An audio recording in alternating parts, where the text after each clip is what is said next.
Gusto akong kasuhan ng unjust vexation ng pinautang ko. Dahil pinost ko siya sa social media nang hindi siya magbayad.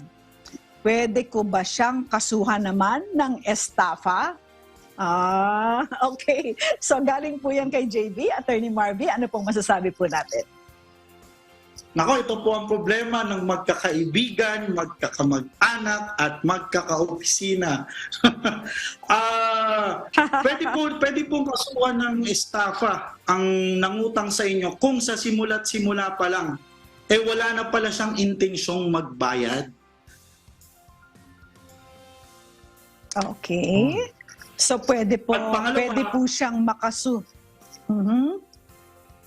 Yes po. At pangalawa, kung sakali naman pong sa pag-utang niya, nag-issue din siya ng cheque at ito'y tumalbog, pwede rin po siya makasuhan ng estafa. Ayan. Kasama So, kita po doon mo, ang bouncing checks law. Opo.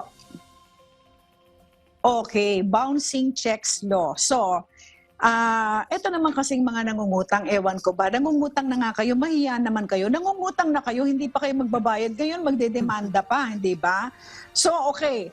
But attorney, merong first part yung, I think, tama, Sa first social media. part, yung first part, yung first part po ng question, attorney, ang tanong po niya, kasi pinost po niya nung hindi po nagbayad, pinost niya sa Facebook or sa social media yung tungkol sa hindi pagbayad.